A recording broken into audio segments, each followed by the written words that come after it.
Símbolos da morte em uma câmara nas profundezas do Capitólio. George Washington transformado em um deus. Os marcos de Washington, D.C. e as sedes dos poderes dos Estados Unidos alinhados com as estrelas. Uma pesquisa secreta do governo sobre os poderes da mente. O escritor Dan Brown criou um mistério a partir dessas e outras sugestões em seu instigante livro de ficção ambientado em Washington, D.C. Quando separamos os fatos da ficção, surgem os segredos. Desvendando o símbolo perdido. Distribuição Play Art, versão brasileira, Sérgio Moreno. Washington, D.C. Uma cidade de segredos e intrigas. É o cenário perfeito para O Símbolo Perdido, de Dan Brown. O livro nos leva aos lugares ocultos da cidade, raramente vistos, e penetra em uma sociedade secreta misteriosa. Mark Rivera, PhD e escritor. Eu já li sobre esses tipos de assuntos e os estudei detalhadamente, e não são nada além de fantasia, mas interessam aos adeptos das teorias da conspiração, e Dan Brown certamente tem lido esse tipo de bibliografia. Mas será que Dan Brown está nos dizendo a verdade? Ou Al Washington de seu livro é mais um personagem de ficção? Iremos agora explorar as páginas de O Símbolo Perdido para separar os fatos da ficção. Capitólio dos Estados Unidos, a pedra angular. Na obra, o Capitólio dos Estados Unidos está no centro de um grande mistério. É onde o protagonista, o professor Robert Landon, inicia sua busca e onde nós iniciamos nossa investigação.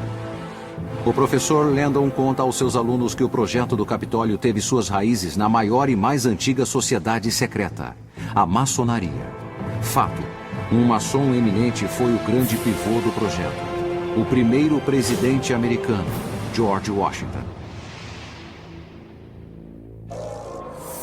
Dennis Pogg, diretor de Mount Vernon.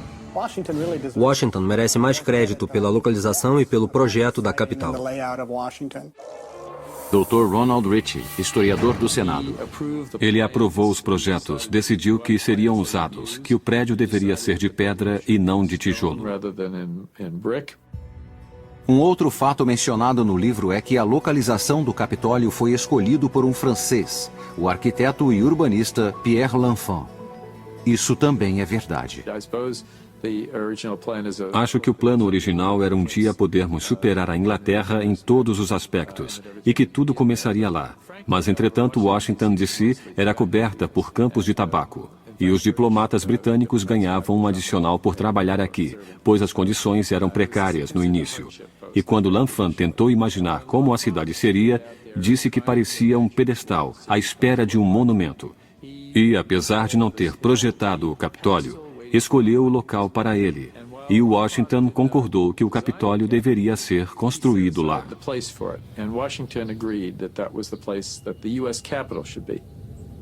No livro, o professor Landon surpreende seus alunos dizendo que George Washington assentou a pedra angular do Capitólio em uma cerimônia tradicional maçônica. O livro está correto novamente.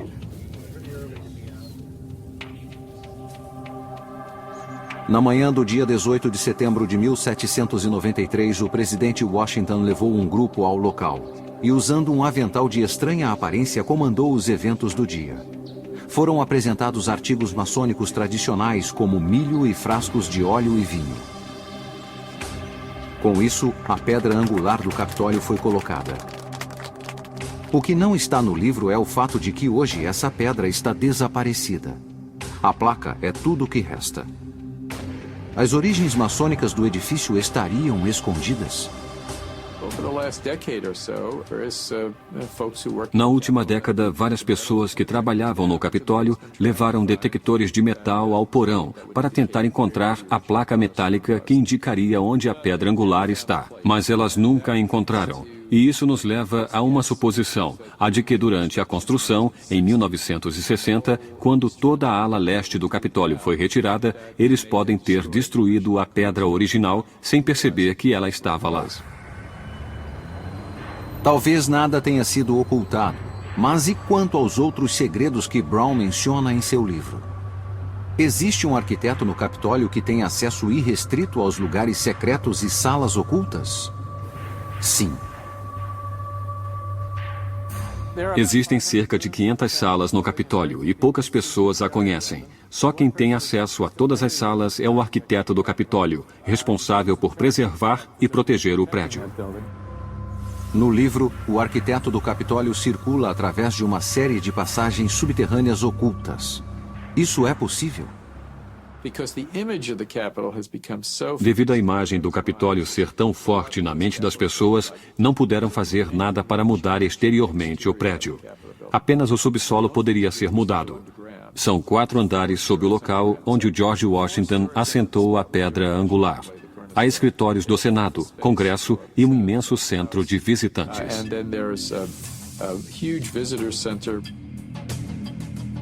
O livro também descreve uma série de túneis que ligam o Capitólio aos prédios ao seu redor. Eles realmente existem? E qual é sua finalidade? Há um túnel que liga o centro de visitantes ao Jefferson Building, o prédio principal da Biblioteca do Congresso, do outro lado da rua. Existem outros túneis mais secretos ainda? Os outros túneis que cortam o subsolo do Capitólio são de vapor, de água e onde passam os serviços públicos. Há também corredores para a circulação. Do prédio do Senado a um dos prédios do Congresso, há um sistema de metrô que liga o Capitólio aos outros prédios. No livro, o professor de simbologia vai ao Capitólio para dar uma palestra. Ao invés disso, faz uma descoberta aterradora: uma mão humana cortada. Landon descreve como essa mão, adornada com várias tatuagens simbólicas, faz lembrar a lendária Mão dos Mistérios, uma espécie de convite ou chave para desvendar os mistérios antigos. Esse ícone existe. Considera-se que sua origem data dos tempos bíblicos do rei Salomão, quando a mão era estendida aos visitantes que entravam no Templo da Sabedoria. Segundo a lenda, a mão tinha o poder de ressuscitar os mortos, se as suas tatuagens fossem decifradas.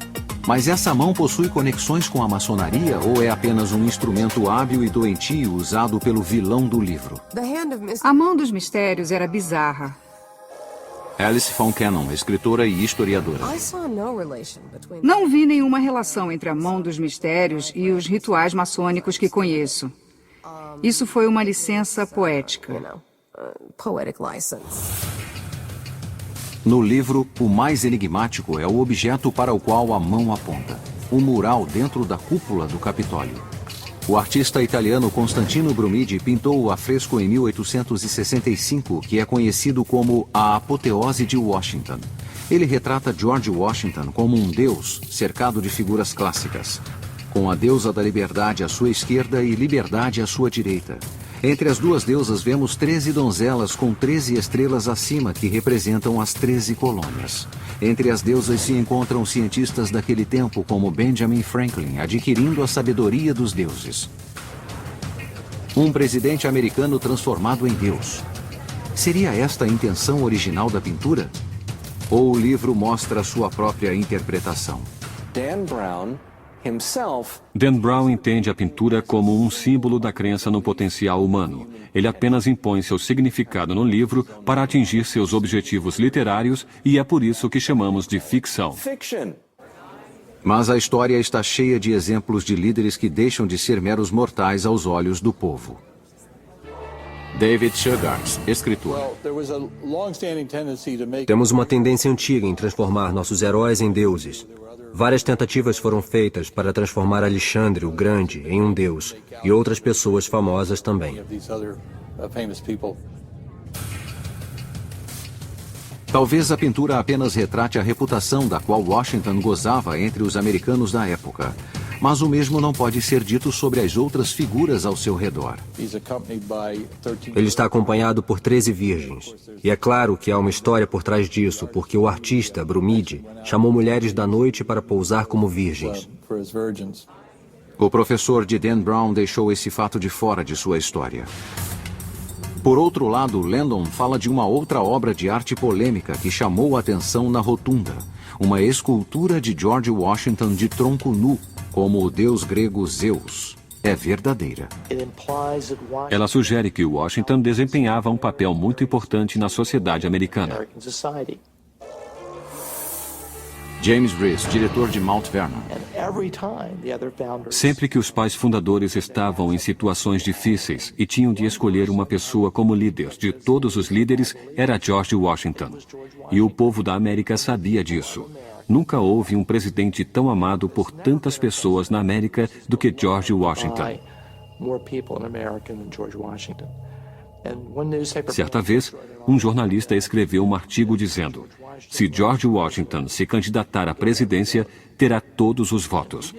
Ele não falou sobre todos os votos do pleito, falou sobre todos os votos de todos os americanos. Talvez George Washington era tido como um deus. Mas por que um deus grego? E por que estava com o tronco nu? O Congresso comprou a estátua de Washington e ficaram desconcertados quando descobriram que Washington tinha apenas um tecido sobre o colo. Christopher Holden, escritor. O público detestou. Um dos primeiros comentários foi que parecia que ele estava saindo da banheira para pegar uma toalha.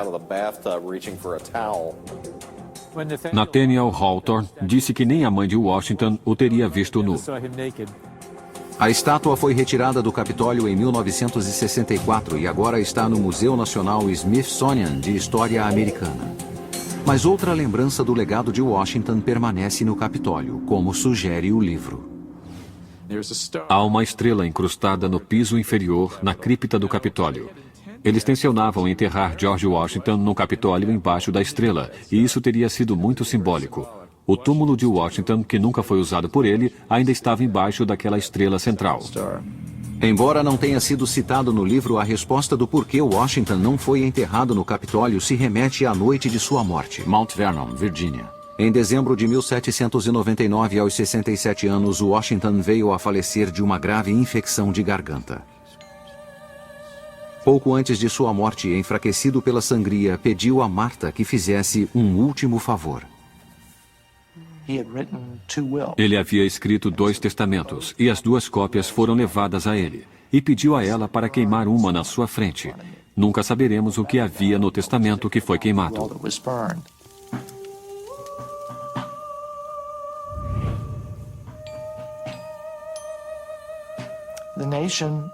A nação ficou em choque. Não puderam acreditar que George Washington havia morrido. Toda a nação ficou em profundo estado de luto. Neste funeral, com grandes... Ele foi cremado em Mount Vernon, em uma cerimônia maçônica. E devolva seu corpo para o local de onde veio. Martha estava abalada e transtornada. Não compareceu ao funeral. As opiniões diferem quanto ao local onde Washington queria ser sepultado, no Capitólio ou em Mount Vernon. Washington queria ser sepultado em seu túmulo em Mount Vernon. Essas foram suas instruções. Ele planejava ir para o túmulo no Capitólio. Mas infelizmente Martha morreu, e a promessa não foi cumprida. Não conseguiram construir o túmulo a tempo. Martha Washington então morreu, e os herdeiros de Washington decidiram que iriam desrespeitar a decisão de Martha. Seu último desejo ainda é um mistério.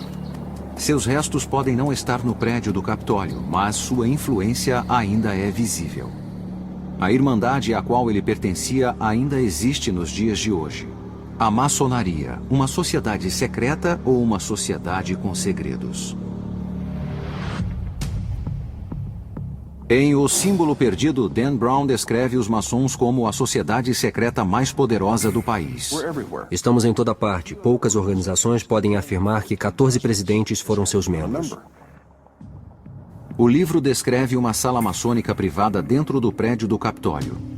É chamada de Câmara de Reflexão.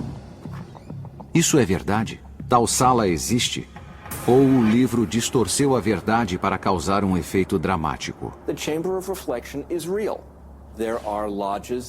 A Câmara de Reflexão é real. Há lojas ao redor do mundo que as têm. Nos Estados Unidos, apenas algumas. Mesmo assim, não agem do modo amável como Dan Brown as descreve. Mas este é o modo tradicional. Aqui os membros meditam em solidão entre símbolos do tempo e da morte. Um crânio para lembrar os homens de sua mortalidade e igualdade, sal para representar o corpo, mercúrio a alma e enxofre o espírito. Em algumas obediências maçônicas, você é colocado na câmara e pedem para que escreva seu testamento para que contemple sua própria mortalidade. Perturbador? Talvez para os não iniciados, mas os maçons veem isso de modo diferente. A finalidade não é assustar o candidato, é abordar o tema da mortalidade, que seu tempo na Terra irá terminar, que é curto. Então, enquanto estamos aqui, concentre-se no que é importante na sua vida. A Câmara de Reflexão no livro de Dan Brown é apresentada como se os maçons tivessem uma em alguma parte de seu escritório, ou talvez em sua casa. E isso não é verdade. Essas câmaras de reflexão estão escondidas nos porões do Capitólio, como o livro descreve? Há vários níveis desde o sótão até os porões. O que estão vendo é um filme do arquivo verdadeiro. Nos porões, como é apresentado no livro, eles não existem mais. Eles foram demolidos para a construção do Centro de Visitantes do Capitólio, inaugurado em 2008. Alguém as usou para propósitos particulares, maçônicos ou outro qualquer? Há salas nos porões do Capitólio, mas não sei se foram usadas pelos maçons. Portanto, as câmaras de reflexão existem, mas a presença delas no Capitólio, no livro de Brown, é ficção. No livro, um aluno descreve a maçonaria como uma religião, mas o professor Landon discorda. Ele afirma que eles não tentam converter pessoas e que, na verdade, são proibidos de discutir religião. Vá à loja e você pode achar alguma coisa de seu interesse, pois os maçons não recrutam, então dependemos de outros meios. Traga o candidato para a Câmara. Além disso, ao contrário das afirmações dos vilões do livro, o dinheiro não o coloca no alto escalão da maçonaria. O funcionamento real é o seguinte: alguém se torna um maçom regular nos primeiros 3 graus. Depois essa pessoa passa para os outros graus do rito escocês, do 4º grau ao 32º grau. Mas não se pode comprar a passagem para o 33º grau, principalmente pela via expressa mencionada no livro. Eu recrimino Dan Brown por ter dito isso. Em O Símbolo Perdido, Dan Brown descreve vários rituais maçônicos. Enquanto alguns elementos foram baseados em fatos, as cerimônias verdadeiras são mantidas em segredo.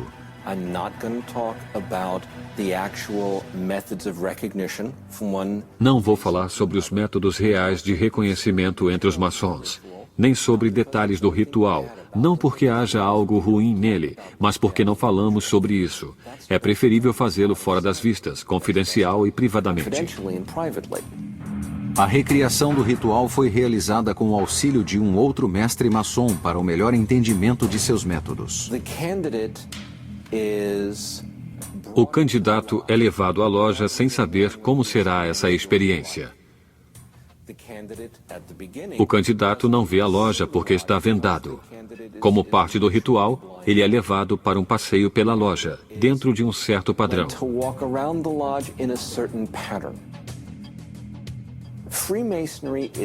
A maçonaria é constituída com base em iniciações rituais, que são constituídas no uso de símbolos.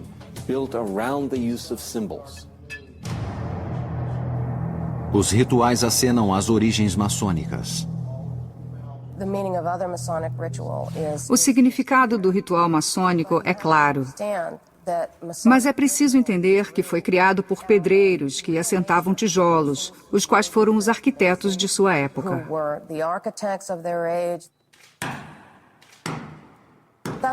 Esse é o propósito do ritual, nos manter ligados ao passado e às nossas crenças. Segredos e símbolos da morte, assustadores ou apenas mal interpretados. No livro, o vilão bebe vinho em um crânio. Os maçons fazem isso? Os candidatos bebem em um crânio. Digamos que isso aconteça. Minha resposta é: e daí? A cerimônia descrita em O Símbolo Perdido era, na verdade, feita por uma organização dissidente, o Rito Escocês, datado do século XIX. É o Ritual Cernot, O livro é uma publicação que expõe o ritual que ocorreu em grande parte dos 2 últimos séculos, e é nisso que Dan Brown se baseou. Não é o ritual realizado hoje no rito escocês na região sul. A única coisa assustadora sobre o ritual é que foi tirado de contexto. A minha garganta será cortada? E se eu quebrar meu juramento, eles vão me abrir e arrancar meu coração? Isso é só dramatização. No livro, um estudante se refere aos estranhos rumores que cercam os maçons. Esta é a mais pura verdade. Brent Morris, escritor e maçom. Essas pessoas devem ter poder e influência, porque eles são muito bons para guardar segredos.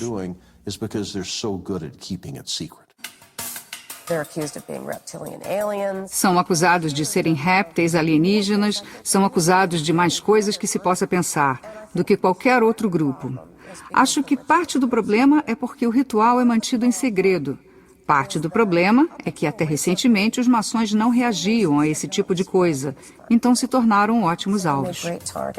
No livro, um maçom fala sobre a importância de guardar seus segredos, mesmo sob a ameaça de morte. Isso é verdade.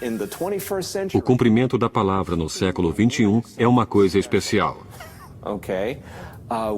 Temos muitos reality shows nos quais o sucesso está em não se cumprir com a palavra, em apunhalar o outro pelas costas, em não manter suas coalizões. Mas não é assim que uma sociedade avança. Não é assim que se constrói uma civilização. Um dos exercícios de descrição maçônica é fazer com que a pessoa aprenda a manter sua palavra em pequenas coisas, com a ideia de que isso fará com que ela a mantenha nas coisas grandes. No romance de Dan Brown, os maçons mantêm muitos segredos. Contudo, não se trata de uma sociedade secreta. Se a maçonaria é uma sociedade secreta, estamos fazendo um péssimo trabalho. Informamos os horários de nossas reuniões nas portas das lojas. Há cartazes dizendo que os maçons se reúnem aqui. Usamos anéis, broches e outras coisas que nos designam como maçons. Se somos uma sociedade secreta, estamos fazendo um péssimo trabalho. Como já foi dito, o livro trata livremente das origens e rituais maçônicos. A visão da obra sobre o traçado da cidade é ainda mais sombria. Washington, D.C., projetada de acordo com as estrelas. Imagens pagãs encontradas nas ruas da cidade. A verdade por trás da ficção será revelada. O símbolo perdido de Dan Brown tem raízes nos marcos e bairros reais de Washington, D.C., do Jardim Botânico ao Capitólio dos Estados Unidos, onde um personagem importante é levado contra sua vontade aos sistemas de esteira rolante dentro da Biblioteca do Congresso. E as mansões históricas de Kalorama Heights, onde o vilão reside. Talvez Brown tenha ambientado sua obra aqui para que pudesse tirar vantagem do caráter único e enigmático da cidade. Olhe para o monumento a Washington. É como a agulha de Cleópatra. É uma imagem de estilo egípcio bem no meio de Washington, D.C. O monumento é um obelisco, um símbolo antigo, remete ao Egito Antigo.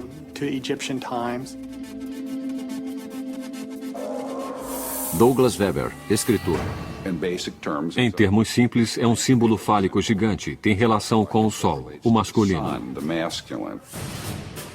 O livro afirma que o monumento a Washington tem uma ponta de alumínio onde está escrito Laus Deo, em latim, louvado seja Deus. Isso é verdade, mas ninguém pode vê-la. No topo havia uma ponta grande de alumínio, que era muito valioso. O monumento foi terminado em 1886 e naquela época deveria ser de ouro. Brown também escreve que muitos dos pais fundadores praticavam a antiga arte da astrologia. Isso é outro fato. Robert Hieronymus, PhD e escritor. Benjamin Franklin era astrólogo. No almanaque do pobre Richard, pode-se ver suas previsões sobre o tempo ou sobre pessoas. Thomas Jefferson tinha livros sobre astrologia em sua biblioteca. A obra está correta. Nossos pais fundadores viam a astrologia como uma conexão entre o mundo e a esfera celestial.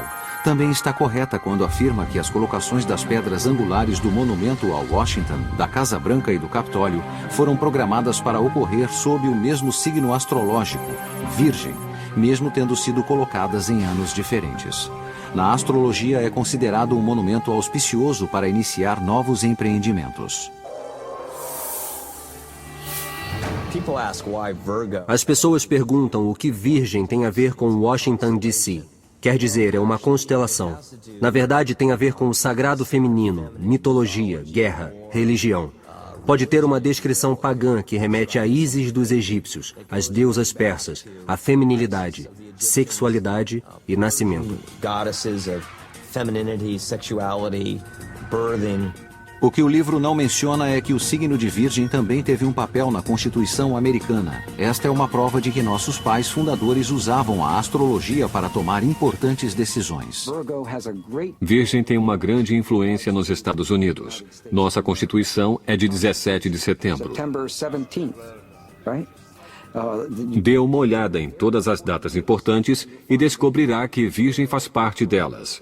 Alinhe as estrelas no céu com algo na terra e terá harmonia espiritual, e será capaz de conseguir grandes coisas. Sob a orientação de mestres maçons, George Washington e Benjamin Franklin, o agrimensor francês Pierre L'Enfant projetou a cidade do Capitólio exatamente como diz o livro. No livro, Brown relata que os pais fundadores criaram Washington como uma realização da iluminação, uma nova Atlântida, onde a razão, a ciência e a liberdade triunfariam sobre a ignorância e a escuridão. Isso é fato.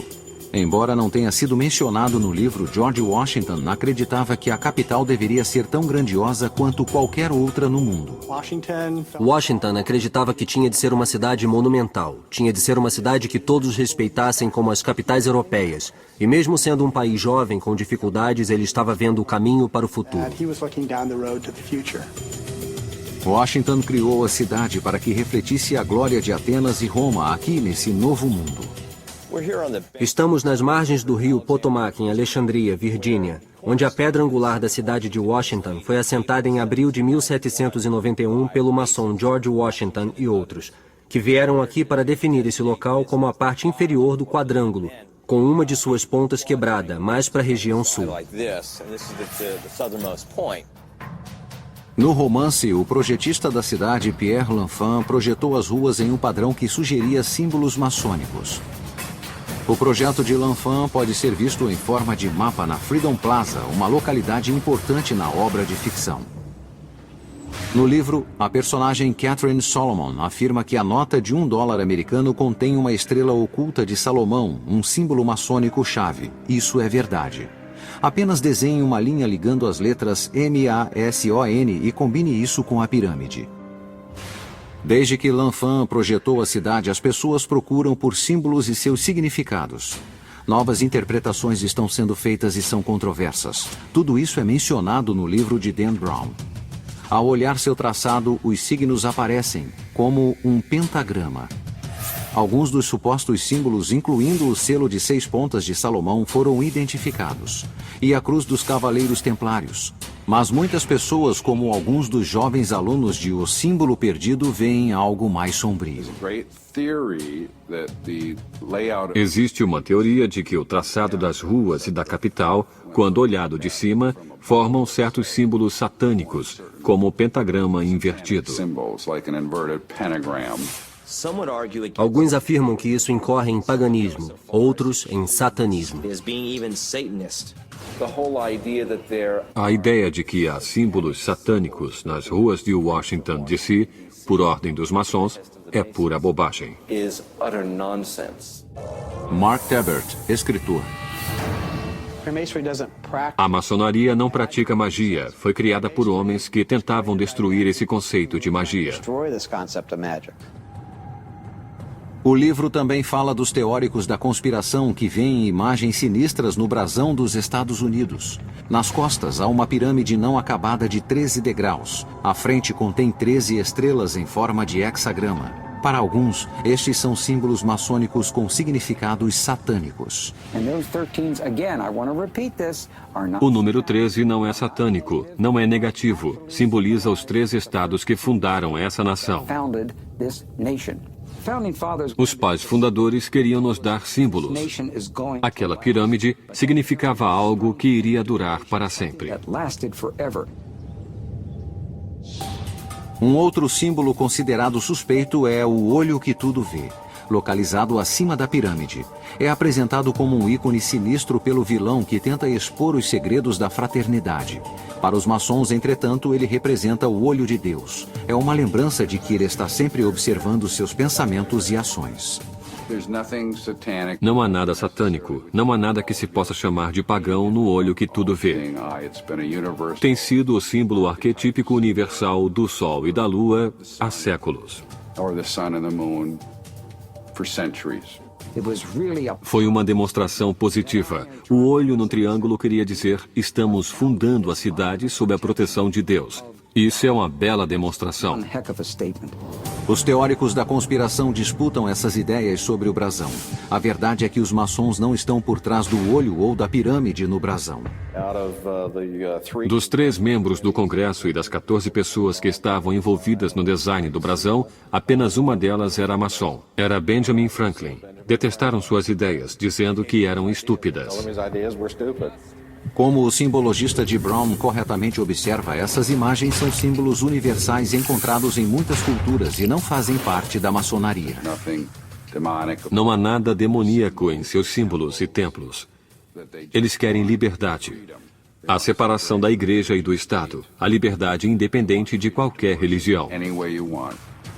O livro tratou com alguma liberdade os símbolos e rituais maçônicos, mas foi mais além em sua abordagem sobre uma nova e polêmica ciência.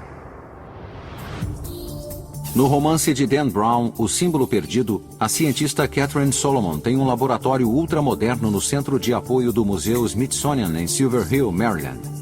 Os 464 metros quadrados do laboratório armazenam milhões de espécies e artefatos, mas não existe um departamento de noética. Esta parte do livro e a cientista de Brown são ambos ficção. Mas existe um laboratório real localizado do outro lado do país, nas colinas do norte da Califórnia. Dentro do Instituto de Ciências Noéticas, os pesquisadores conduzem estudos sobre as possibilidades da mente humana. No mundo real, a equivalente à personagem de ficção de Brown é Marilyn Shillets. Em toda a história e culturas, as pessoas dizem ter capacidade para usar suas mentes ou a consciência para influenciar o mundo físico. O que fazemos é criar um paradigma experimental que nos permite estudar esses relatos em laboratório sob condições científicas controladas. Apesar de Dan Brown nunca ter visitado o instituto, sua personagem ficcional faz experimentos semelhantes. No experimento sobre intenção, por exemplo, o objetivo é determinar se uma pessoa, ao olhar para outra em um local separado, pode afetar a saúde física daquela pessoa. O sujeito é conectado a um equipamento de eletrocardiograma em uma sala isolada, revestida de chumbo. Parecida com o cubo isolado usado no laboratório ficcional de Dan Brown, esta sala é à prova de som e isolada das ondas de rádio, então não há como trapacear. As imagens no monitor são intercaladas aleatoriamente entre a do sujeito e a do observador. Toda vez que o rosto do sujeito aparece, o observador tenta enviar pensamentos positivos e curativos. O que queremos saber é se quando a atenção é concentrada na pessoa distante, isso mexe com sua fisiologia. Se acontece o mesmo quando apenas ouvem seus nomes, por exemplo. Se quando não estão sendo olhadas, elas se acalmam. Essa é a essência do experimento. O sujeito não tem ideia de quando sua imagem irá aparecer no monitor, então não há como ele tentar provocar uma reação física. Como a cientista de ficção de Brown, os pesquisadores descobriram uma conexão importante entre os pensamentos positivos de um sujeito e a resposta física do outro. Vemos esses efeitos em laboratórios diferentes, então algo acontece. A questão é, isso realmente tem efeitos curativos? O mais impressionante é que esse efeito parece acontecer sem nenhuma conexão física. Se não há um sinal e nada partiu de algum ponto, deve haver mais alguma coisa. O que podemos pensar sobre isso é que nossa ideia de espaço na conexão entre duas pessoas não é completamente correta. Embora o livro não mencione, esse conceito tem dominado a ciência ocidental desde o século XVII, quando o filósofo e matemático francês René Descartes fez um pacto com a igreja para evitar perseguição. A igreja disse, tudo bem, vamos deixar você fazer ciência. Não vamos considerá-lo um herege, mas vamos fazer um trato. Você estuda os aspectos físicos e deixa os aspectos da alma e da consciência conosco. Ainda estamos vivendo sob o legado dessa negociação política, segundo o qual a ciência acredita que a única área relevante e válida para se pesquisar são os aspectos físicos materiais. Um experimento não mencionado no livro sugere que podemos ser capazes de enxergar o futuro. O sujeito é conectado a um aparelho de eletroencefalograma enquanto usa óculos e fones de ouvido com LEDs especiais. Os LEDs piscam e um tom de áudio toca em um padrão aleatório, acionando uma reação fisiológica. Eles veem uma luz ou ouvem um tom em momentos aleatórios. Não sabem quando, nem eu sei. O computador decide quando isso vai ocorrer. De acordo com o Dr. Radin, os testes mostraram que o corpo reage antes de a luz piscar e de os tons de áudio tocarem. É como se o corpo estivesse enxergando o futuro em uma fração de segundo. Eu uso o termo pressentimento como um pressentimento, ao contrário de uma pré-cognição. No livro, Brown sugere que se isso pode parecer impossível, muitos dos avanços científicos de hoje também pareciam inimagináveis para os pais fundadores. Para a ciência, isso era loucura, há cerca de 100 anos. Não havia ação à distância e ponto. Duas coisas só podiam interagir se houvesse proximidade entre elas. A mecânica quântica e a relatividade mudaram isso. No mundo de O Símbolo Perdido, quanto mais se sabe, mais se quer ocultar. Em um momento crítico na obra, a vida de um personagem eminente está por um fio. Para se salvar, ele pergunta a um estranho: não haverá esperança para o filho da viúva? A frase é de verdade um sinal secreto de perigo da maçonaria. O livro faz referência a uma cerimônia real na qual trabalham apenas os maçons de alto grau. Suas origens datam de crenças maçônicas antigas e é considerado o ritual maçônico mais sagrado. A peça apresenta Hiram Abif, o arquiteto, chefe do templo do rei Salomão, que se depara com um grupo de ladrões. Esses homens ameaçam matar Hiram a menos que ele revele uma senha secreta. Hiram se recusa e, antes de ser morto, pergunta: não haverá esperança para o filho da viúva? Hoje, a coragem e a fidelidade de Hiram em manter sua palavra, em não revelar o segredo, é um princípio central para todos os maçons. Em outro grupo cuja existência depende de códigos e cifras, é a Agência Central de Inteligência em O Símbolo Perdido. Um diretor de segurança da CIA irrompe no prédio do Capitólio e assume o comando. O livro estaria correto em afirmar que a CIA tem autoridade para assumir o comando, afirmando ser um assunto de segurança nacional? O FBI tradicionalmente cuida de investigações domésticas. O diretor de segurança da CIA não tem mais autoridade do que você e eu para prender um cidadão. Peter Ernst passou 35 anos na CIA trabalhando em operações secretas pelo mundo. O que ele considera verdade no livro é o uso de mensagens codificadas pelos personagens. Códigos e cifras eram muito importantes na CIA. Todo nosso tráfego de informação entre os agentes e a central era codificado. Quando recrutávamos agentes, mas não podíamos encontrá-los pessoalmente, tínhamos de usar o que chamamos de comunicação impessoal. Tudo era escrito e transformado em código para ser enviado. Agentes e oficiais reais também se comunicavam através de linhas seguras. São telefones nos quais a conversa é codificada, uma forma de codificação automatizada. Não ficávamos expostos, escrevendo nossos códigos. Outro mistério retratado por Brown é Cryptos. Na obra, ele diz que esta obra de arte está nos limites da CIA e ainda deve ser decifrada por um exército de decifradores de códigos. Tal obra existe e deixa perplexos os mestres espiões. Cryptos, uma palavra grega que significa oculto, é a criação do artista James Sanborn. Em uma rara entrevista para a televisão, Sanborn discute sua criação. James Sanborn, artista. Achei que seria a melhor maneira de fazer uma obra de arte para uma agência de espiões, que se revelaria devagar e manteria um nível de interesse. Em 1991, Sanborn desvendou criptos diante um público cético de mestres espiões. Eles apenas viam uma grande escultura, com uma estrutura em S de cobre, emergindo do que parecia ser uma impressora de computador. Na estrutura, pode-se ver um texto codificado e complexo, com cerca de 1.800 letras, divididos em 4 seções.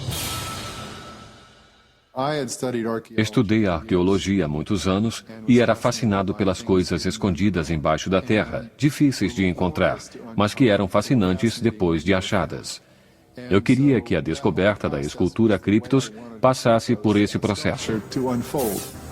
Cryptos contém um enigma dentro de outro enigma que apenas será solucionado depois de que as 4 partes tenham sido decodificadas. Até hoje, apenas 3 foram solucionados corretamente. Eu supunha que os primeiros segmentos fossem descobertos em questão de dias, no máximo semanas. Na verdade, levaram 9 anos. Quando eu estava na agência, conversei com outros contratados. E um disse, você sabia que eles vêm aqui com radares de penetração no solo de nêutrons? Depois de tudo pronto, usam esse equipamento radioativo para tentar olhar o solo nessas áreas. Se a pista se refere a algo enterrado no solo, ninguém sabe. E Sanborn não dirá nada. O símbolo perdido apresenta tanto um endereço quanto um enigma que se referem a Franklin. A Praça Franklin Square realmente existe em Washington, D.C., como também o enigma criado por Benjamin Franklin, também chamado de Quadrado Mágico. Neste ancestral do jogo de Sudoku, os números nas colunas diagonal, horizontal e vertical somam um mesmo número. Mas códigos e cifras não servem apenas como ferramentas para a espionagem. Apertos de mão secretos identificam estranhos e amigos. Combinações protegem bens valiosos de ladrões. E como o livro descreve, códigos e cifras também servem para guardar o conhecimento secreto dos místicos. Na verdade, o título que poderia ter a obra O Símbolo Perdido faz referência a um texto antigo codificado conhecido como A Chave de Salomão. A Chave de Salomão é o nome de um manual de mágica medieval. São chaves porque são instruções para rituais de magia. No passar dos anos, muitas pessoas afirmam ter decifrado os códigos e dominado os segredos da magia negra de Salomão. No livro, o vilão de Dan Brown é inspirado por Aleister Crowley, um homem que afirmou ter decifrado os segredos da Chave de Salomão. Esse homem realmente existiu. Aleister Crowley, uma das figuras mais famosas dos rituais de magia no século XX, foi descrito corretamente. O propósito disso é obter poder. Ele deseja e tem como objetivo tornar-se um deus do mal dos demônios. Ele quer fazer isso com o poder que espera obter observando os rituais.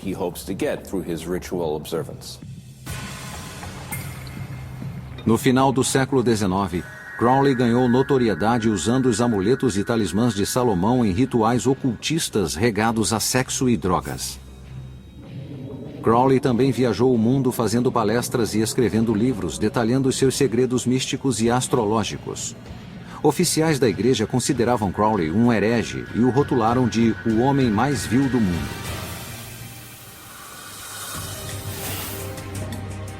Rituais de magia negra são apenas um dos elementos sombrios da obra de Dan Brown.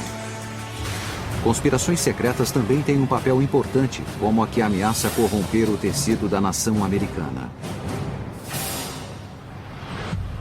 Na obra de Dan Brown, o vilão acredita que quando atingir o nível mais alto da maçonaria, todos seus segredos serão revelados a ele.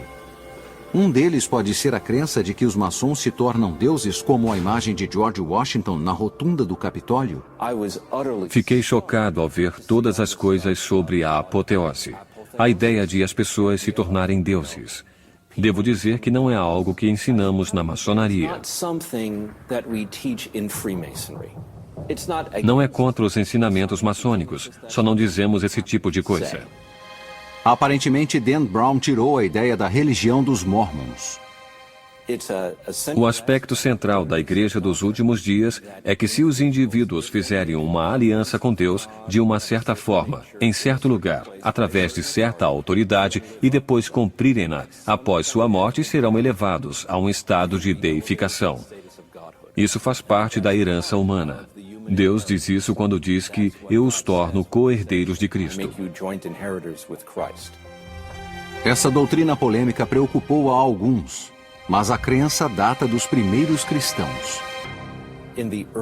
No início da igreja cristã, líderes emitentes afirmavam coisas do tipo: Deus se tornou homem para que o homem se tornasse Deus. Há várias maneiras de se entender isso. Então, a antiga doutrina da apoteose diz: volte novamente. É claro que Brown dá a sua própria interpretação disso. Outro tema central de O Símbolo Perdido é a crença na conspiração maçônica. Vários alunos do professor Landon falam de rumores de que os maçons governam secretamente o mundo. Suas suspeitas não surpreendem porque as teorias da conspiração são típicas dos Estados Unidos. Há muitas teorias da conspiração, pois, por natureza, os seres humanos são desconfiados. Algumas pessoas têm mais tendência a querer saber, explicar e resolver coisas que não fazem sentido para elas. As conspirações são maneiras de estabelecer a diferença. Algumas teorias da conspiração foram tão comentadas que as pessoas não sabem no que acreditar. Hoje em dia, quem acreditar que Lee Oswald agiu sozinho é considerado maluco, menos os conspiradores, que são considerados os donos da verdade. Em O Símbolo Perdido, o foco da teoria da conspiração são os maçons. A maçonaria deve ser o alvo mundial favorito das conspirações. Não acredito que haja outro grupo que tenha suportado tantos ataques. Se digitar maçonaria no Google e começar a navegar pelos sites, foram acusados de estar por trás do Holocausto, de serem uma força na conspiração dos judeus e na conspiração pelo dinheiro. Que os maçons e os judeus dirigem os bancos e, portanto, o mundo. Os maçons se tornaram um grande alvo, em parte por se recusarem a responder às críticas. É fácil dizer que uma sociedade é do mal, secreta, se as pessoas não te contam a verdade. Eles se colocaram acima disso, mas deram instrumentos para essas pessoas. Isso reflete nossa necessidade de saber. Se algo nos é mantido em segredo, combinado com nossa inclinação a ver o lado negativo antes do positivo, vamos desenvolver uma história negativa sobre o que não entendemos. Quando ouvimos algo negativo sobre um maçom, a coisa explode. Vamos dizer que o maçom é a encarnação do demônio. Na obra, o professor Landon se lembra dos anos em que escrevia sobre as ricas tradições dos maçons. Também reconhece que foram acusados de adoração do demônio e de conspirar a favor de um governo mundial. Uma pesquisa na internet revela que o livro está certo. Os presidentes Bush e Clinton eram membros da Crânio e Ossos, uma sociedade secreta com raízes maçônicas. Reagan foi aceito como membro honorário da maçonaria, assim como Truman, uma lista de homens fortes. E sim, ela se perpetua. Teóricos da conspiração afirmam que o olho que tudo vê presente na nota de $1 é um símbolo dessa nova ordem mundial. Foi colocado lá por um maçom, o presidente Franklin Roosevelt. A verdade, a nova ordem mundial não é novidade. Como o livro coloca, os pais fundadores a criaram. A evidência está no brasão americano. Abaixo do olho que tudo vê e da pirâmide vemos as palavras Novus Ordo Seclorum. Significa a nova ordem do mundo. Isso é importante porque o novo mundo é uma república, uma forma representativa de governo, não uma monarquia que era a antiga ordem. Eles queriam uma nova ordem mundial, uma nova Atlântida onde a liberdade imperasse. Brown também descreve como essa nova ordem tornou-se uma ameaça aos líderes do clero que temiam perder o poder e a influência. Brown mostrou em Anjos e Demônios a luta entre a luz e a escuridão. O que ele chamou de luz foi a razão, a lógica e as conquistas científicas, a salvação da humanidade, não a superstição e a espiritualidade. Desde então, grupos religiosos rebateram com afirmações de que os maçons estariam buscando uma nova forma de dominação global. O comunismo seria um exemplo perfeito nos tempos modernos. A religião é abolida, a espiritualidade é considerada uma superstição. O grande irmão e o governo cuidam de todos, do berço ao túmulo.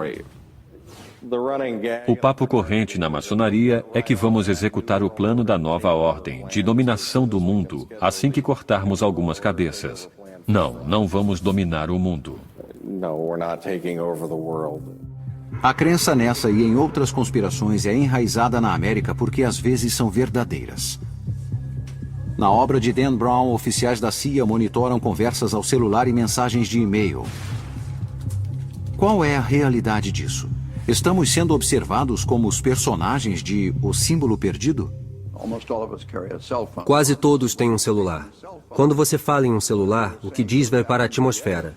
Lá, alguém pode se apossar disso e tentar entender, mesmo se falar outra língua. Se usar palavras em código para esconder algo, alguém pode analisar e compreender o que está dizendo. E isso vale para qualquer tipo de comunicação. Depois que sua conversa vai para a atmosfera, pode ser captada por alguém e provavelmente entendida. No livro, os oficiais da CIA podem estar usando um sistema de vigilância global chamado Echelon. Nos últimos 30 anos tem sido usado para espionar países estrangeiros, grupos terroristas e cartéis de droga. Nesse processo, os computadores do Echelon também captaram virtualmente todas as conversas eletrônicas do mundo.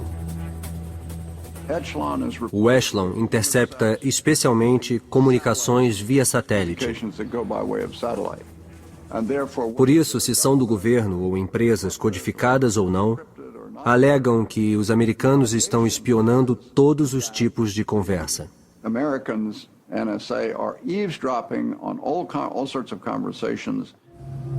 No passar dos anos, o sistema Echelon tem sido acusado de espionar não apenas os inimigos. Durante a Guerra do Vietnã, o sistema Echelon espionou protestos contra a guerra. Nos anos 90, vários governos europeus reclamaram que o Echelon estava sendo usado para espionagem econômica. Essa reclamação foi negada pela CIA. Eu afirmo que quando era ativo na agência, nunca nos mandaram nem aceitamos ordens para captar informações de empresas privadas com a finalidade de informar alguma empresa privada daqui. As conspirações surgem dos segredos e das suspeitas, e ninguém esteve mais no centro das discussões polêmicas do que os maçons. Em O Símbolo Perdido, Dan Brown retrata os maçons como alguns dos homens mais poderosos do país. Isso é verdade? O fato é que 14 dos ex-presidentes americanos eram maçons conhecidos, quase 1/3 do total. Além disso, pelo menos 35 dos membros da Suprema Corte, bem como incontáveis congressistas, se comprometeram a manter os juramentos maçônicos. Entre os membros recentes do Congresso estão o senador Trent Lott, do Mississippi, os deputados Eric Cantor, da Virgínia, e Joe Wilson, da Carolina do Sul. É impressionante o quanto a maçonaria afetou a história e quantos grandes nomes se envolveram como membros da fraternidade. No livro, Brown retoma as raízes da maçonaria, também chamada de a arte, cujos primeiros membros eram pedreiros das construções de grandes catedrais da Europa. O que o livro não menciona é que para construir essas obras de arte arquitetônicas, os maçons precisavam conhecer os métodos científicos mais avançados da época, como a física, a geometria e a matemática. Essa ligação íntima, tanto com a religião quanto com o poder secular, possibilitaram aos maçons desenvolver uma perspectiva única.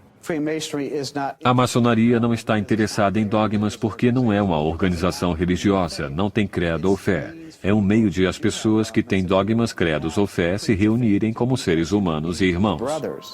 O grupo adotou como símbolos as ferramentas e a terminologia do seu ofício. O símbolo universal é composto de um compasso e um esquadro.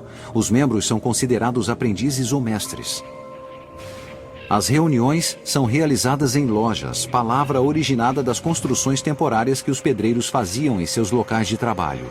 No livro, o professor é levado ao memorial maçônico a George Washington. Esse lugar existe? Sim. É um edifício de 101 metros de altura construído em Alexandria, Virgínia. Foi construído nos anos 20 para homenagear George Washington, que era o mestre maçom da loja local. No livro, o professor Landon iguala os maçons a uma corporação moderna, pois ambos ocultam seus métodos e rituais secretos. A maçonaria não é uma sociedade secreta, é uma sociedade com segredos. Se todos conhecessem os apertos de mão e as palavras secretas, poderiam tirar vantagem da fraternidade, e isso tem prejudicado o grupo há mais de 200 anos. No livro, Brown afirma que muitos dos pais fundadores dos Estados Unidos eram da maçonaria. Brown está correto.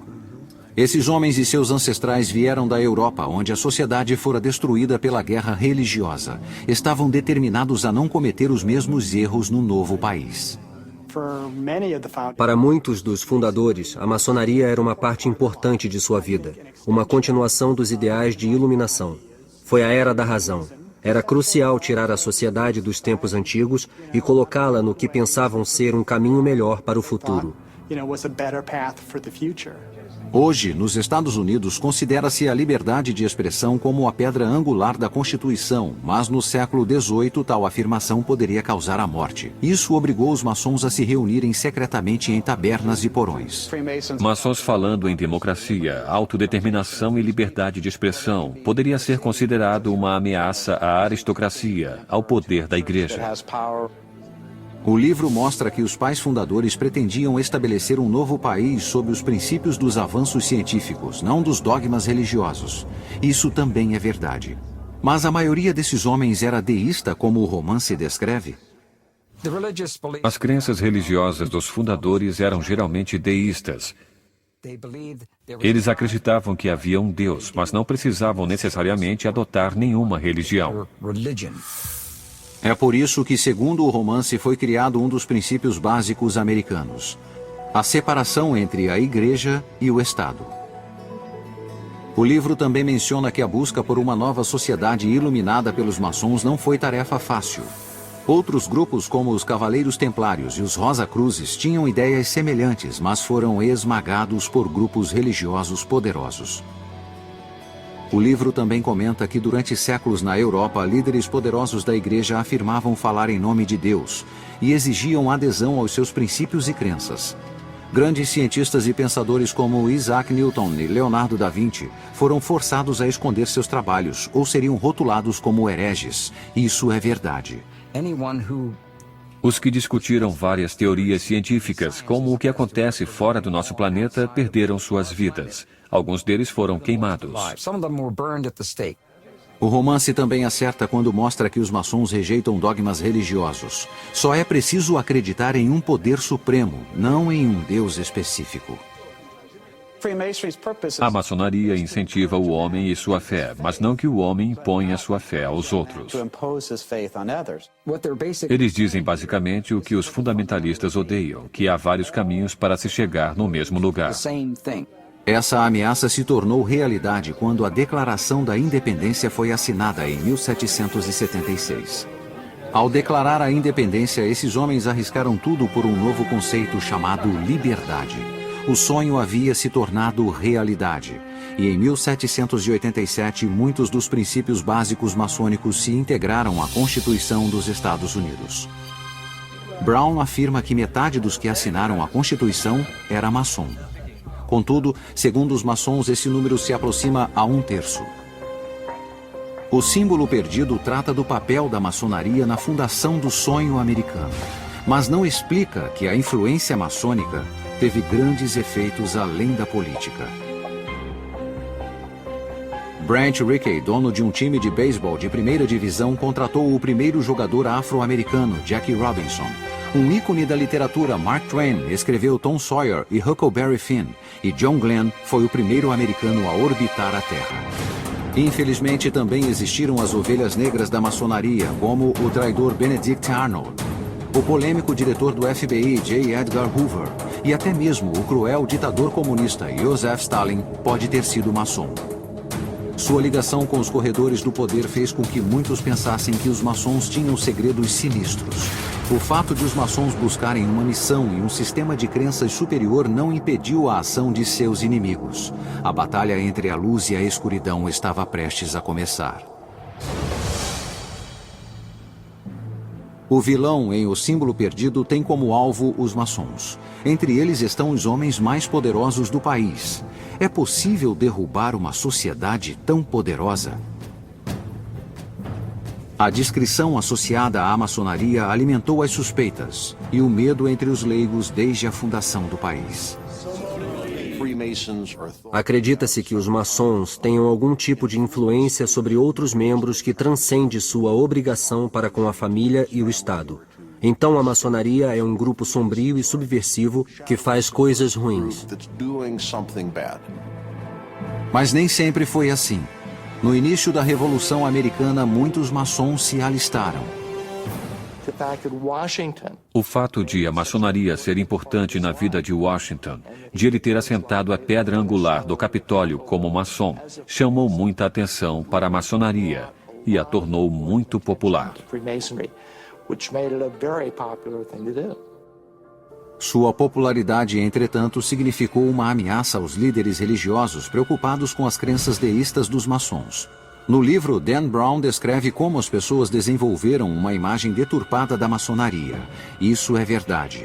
Com o tempo, uma rajada de acusações alimentou os medos de muitos não-maçons que pensavam no que realmente acontecia dentro dos templos maçônicos. O vilão do livro é movido por suspeitas como essa.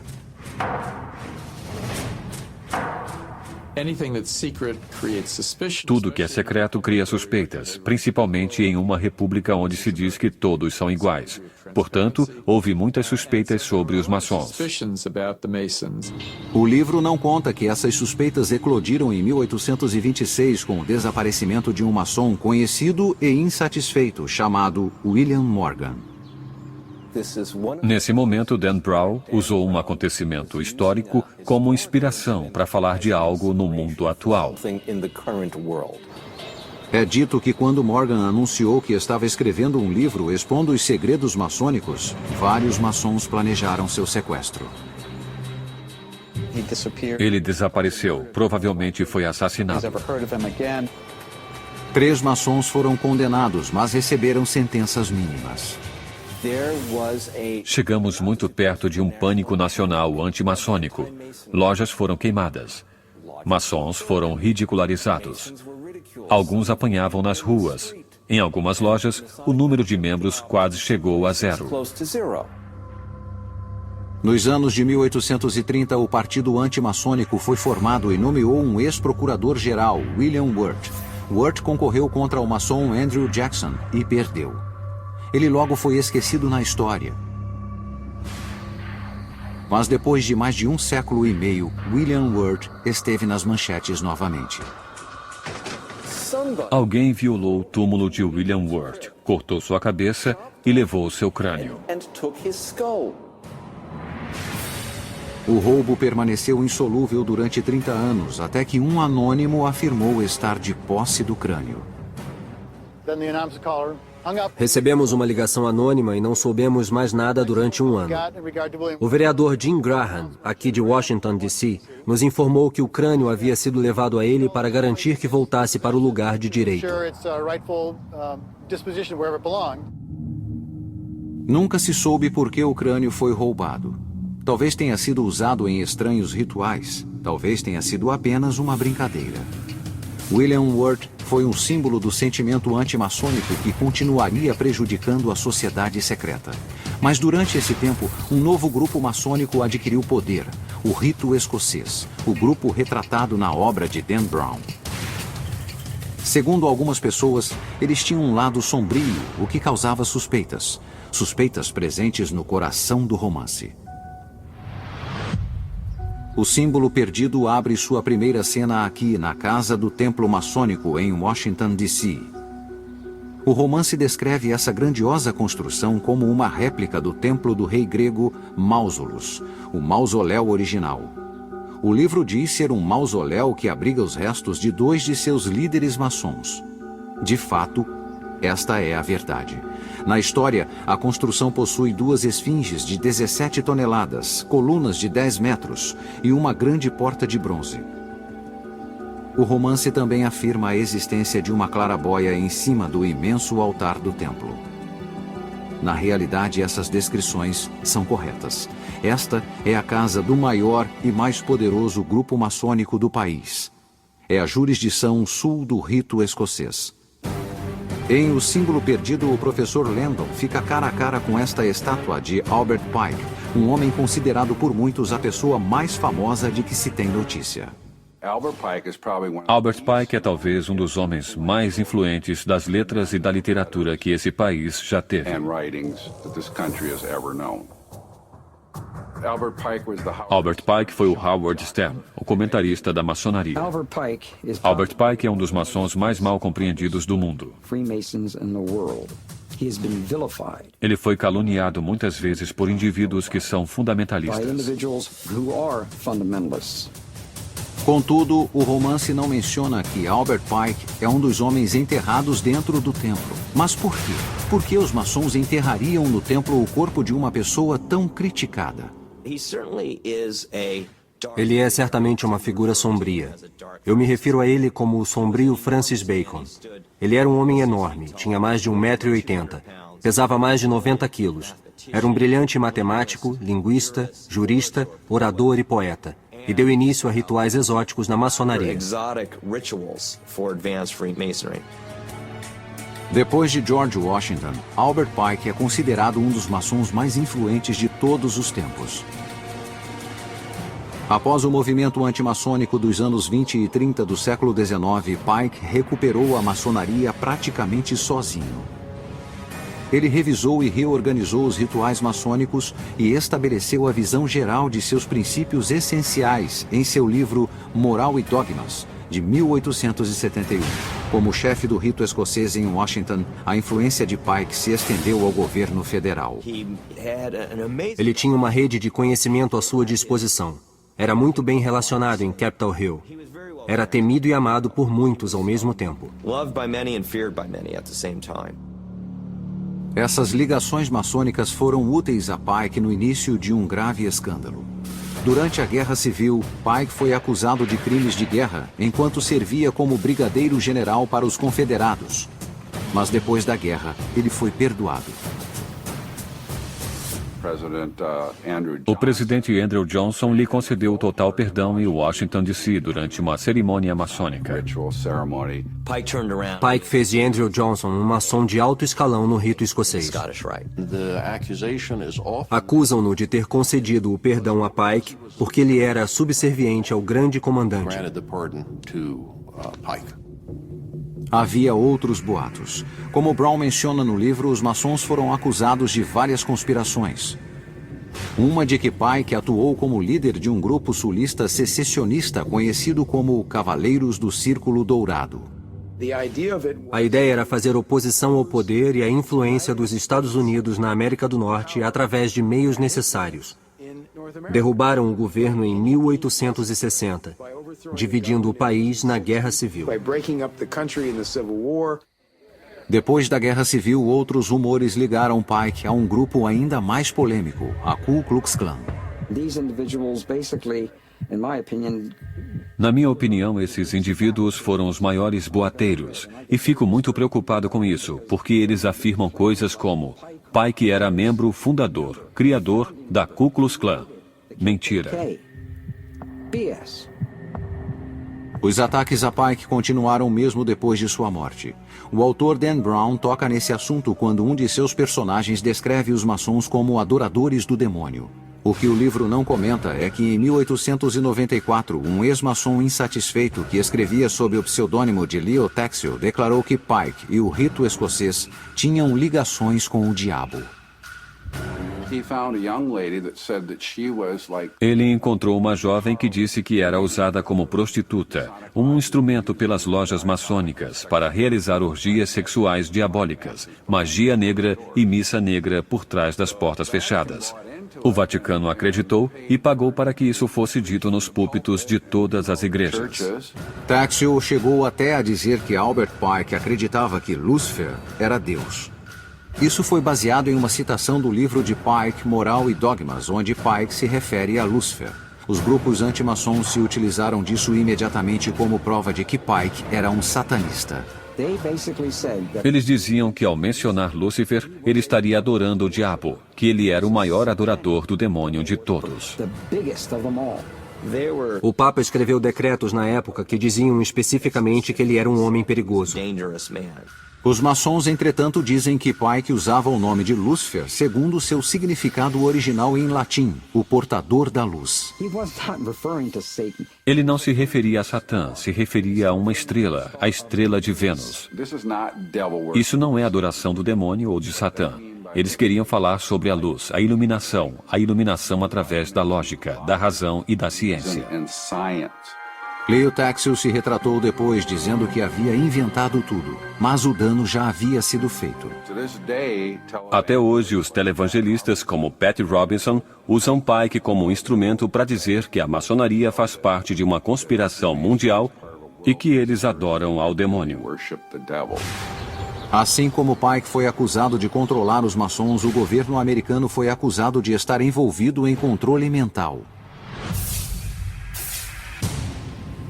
Em O Símbolo Perdido, a cientista ficcional indaga como as pesquisas militares há muito tempo vêm estudando formas de tirar proveito dos poderes da mente. Ela menciona os programas do governo sobre percepção extrasensorial e visualização remota, um tipo de viagem telepática. Isso foi baseado em um experimento militar real, no qual pediu-se a um voluntário que descreva uma localidade dentro da União Soviética.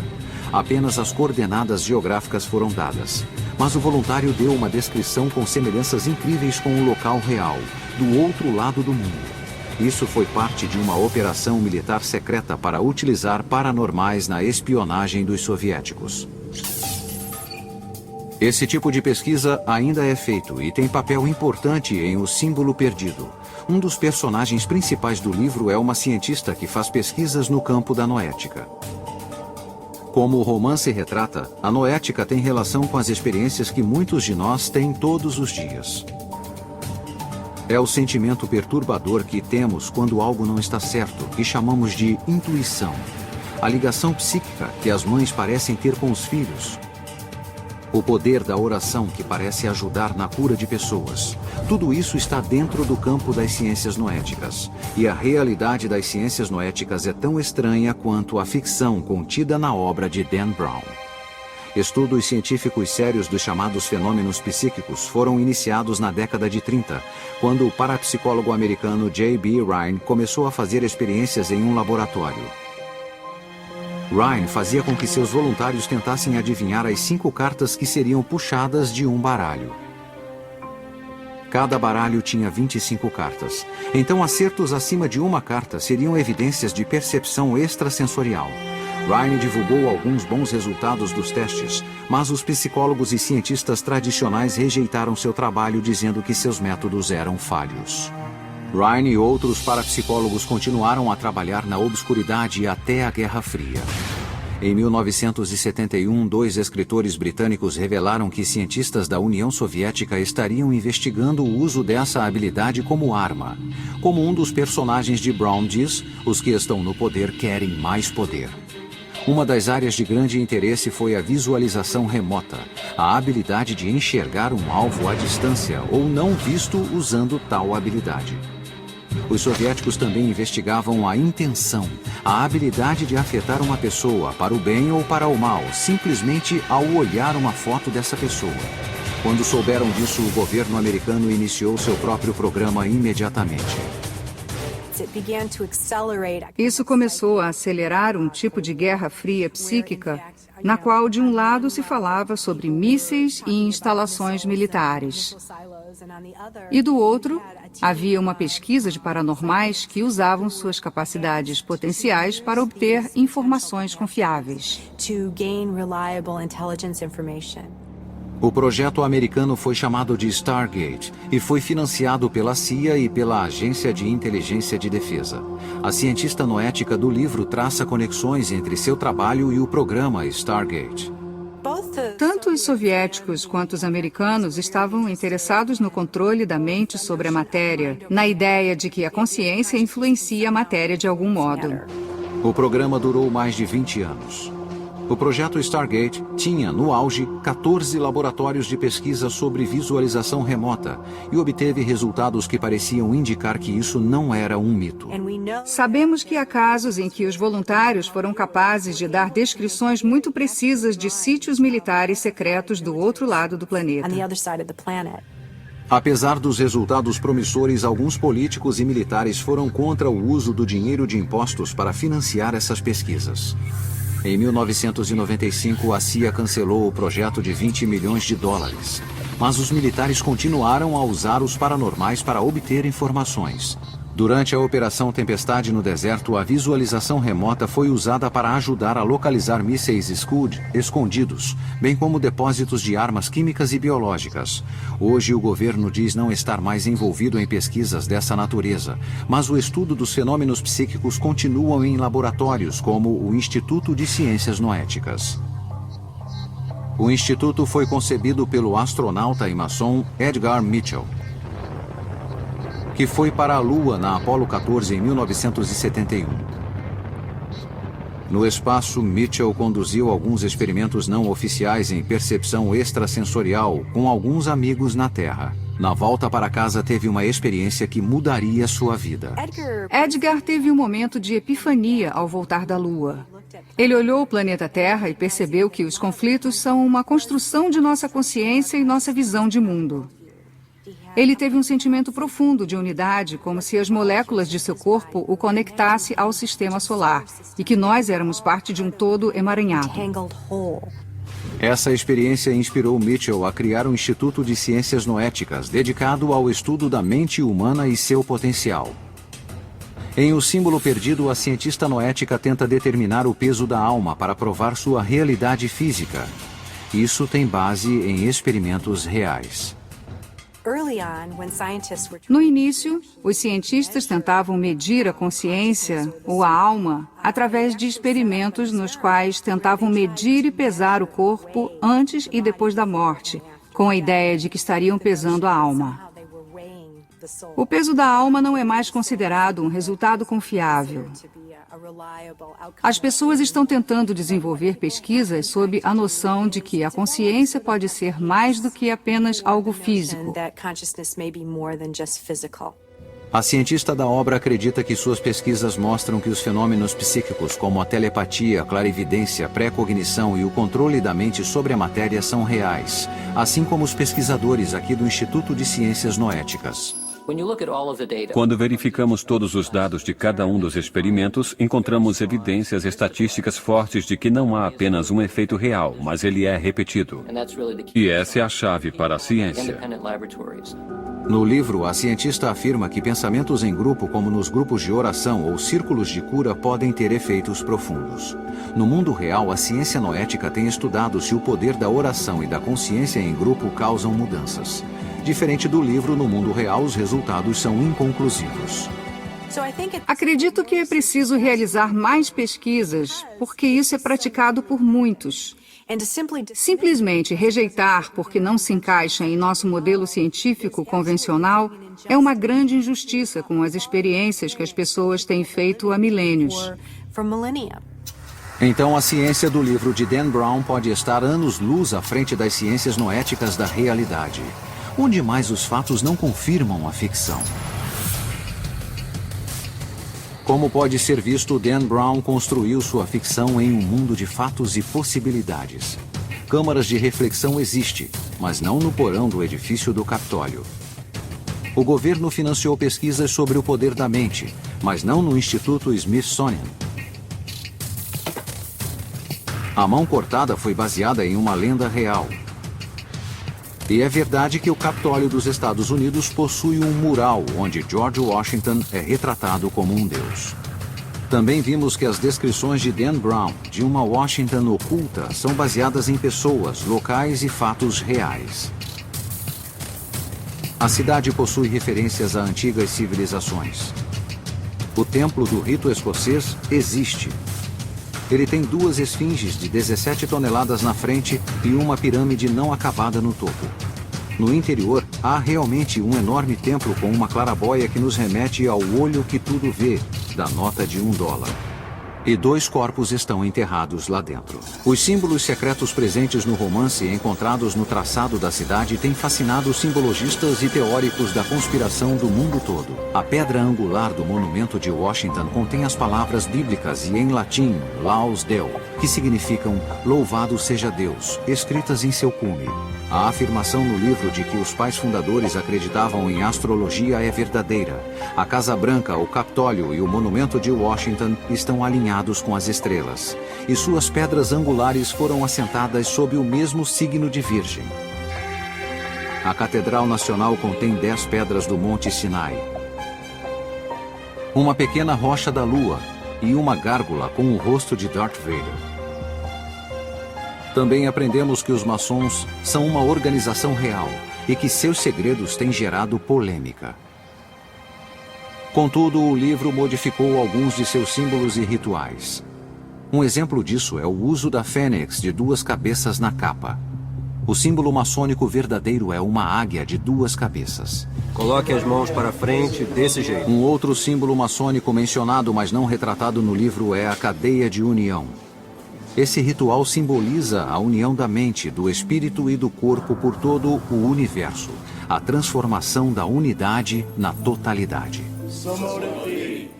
Essa cerimônia utiliza o poder da consciência em grupo para conseguir mudanças.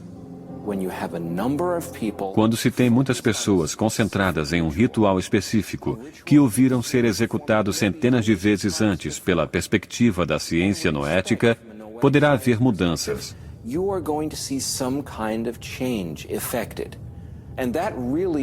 E esse é realmente o subtexto religioso desse livro. A ideia de que a apoteose é possível. Por que, então, Dan Brown cativa seus leitores com histórias sobre códigos e cifras? Talvez seja porque, através da história, acontecimentos no mundo mudaram por causa de mensagens secretas. Segredos que foram mantidos e segredos revelados. Uma pista no livro foi dada pelo enigma criado por Benjamin Franklin, um dos pais fundadores mais inovadores e também maçom. Benjamin Franklin foi o único. Esse homem sozinho criou grandes instituições sociais, como as bibliotecas públicas e o serviço postal nas colônias. Ele escreveu sobre filosofia política. Foi editor e publicou importantes documentos. Também foi cientista em uma época em que a ciência estava ainda começando.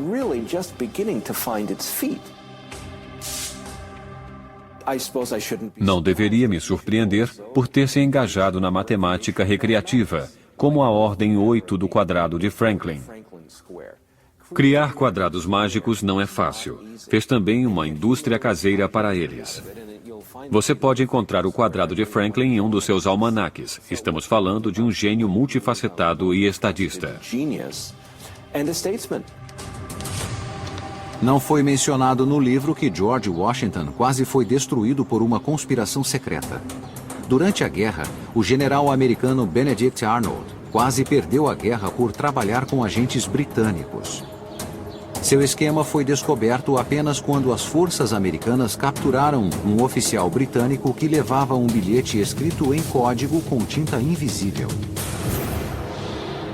No livro, Dan Brown escreve sobre a lenda da pirâmide maçônica e seu papel na proteção dos mistérios antigos.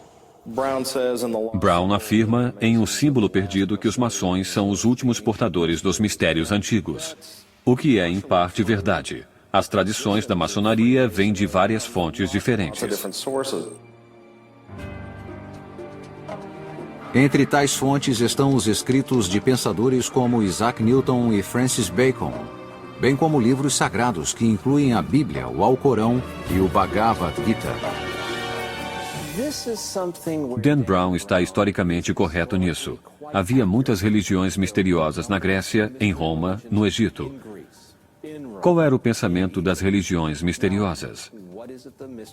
Sem fazer piada, isso é um mistério.